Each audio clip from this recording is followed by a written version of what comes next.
ഈ പറയുന്ന എല്ലാ ഡോക്യുമെന്റ്സും നിങ്ങളുടെ കയ്യിലുണ്ടെങ്കിൽ ധൈര്യമായി നിങ്ങൾക്കൊരു വീട് നിർമ്മിക്കാം. ഒന്നാമത് കരമടച്ച രസീത്. ഇത് നമുക്ക് വില്ലേജ് ഓഫീസിൽ നിന്നുമാണ് ലഭിക്കുന്നത്. 2 പൊസഷൻ സർട്ടിഫിക്കറ്റ്. ഈ സർട്ടിഫിക്കറ്റ് കരമടച്ച രസീതുമായി നമുക്ക് അക്ഷയ വഴി വാങ്ങാവുന്നതാണ്. മൂന്നാമത് ലൊക്കേഷൻ സ്കെച്ച്. സ്ഥലത്തിന്റെ ലൊക്കേഷൻ സ്കെച്ച് വില്ലേജ് ഓഫീസിൽ നിന്നും ഫീസ് അടച്ച് വാങ്ങാവുന്നതാണ്. 4 ആധാരത്തിന്റെ കോപ്പി. വീട് വയ്ക്കുവാൻ ഉദ്ദേശിക്കുന്ന വസ്തുവിന്റെ ഒറിജിനൽ ആധാരത്തിന്റെ കോപ്പി ഇതോടൊപ്പം ഫയൽ ചെയ്യണം. 5 വീടിന്റെ പ്ലാൻ.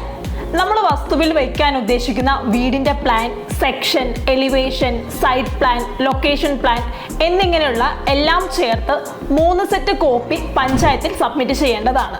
ഈ പറഞ്ഞ വീടിന്റെ എല്ലാ പ്ലാനുകളും സൈറ്റ് എഞ്ചിനീയർ തന്നെ റെഡിയാക്കി തരുന്നതാണ്. ഈ പറഞ്ഞ ഡോക്യുമെന്റുകളെല്ലാം ഒരു ഫയലാക്കി പഞ്ചായത്ത് ഓഫീസിൽ സമർപ്പിക്കേണ്ടതാണ്. അപ്പോൾ ഇതുപോലുള്ള കൂടുതൽ ഇൻഫോർമേറ്റീവ് വീഡിയോസിനായി ഫോളോ ലൈൻസ്.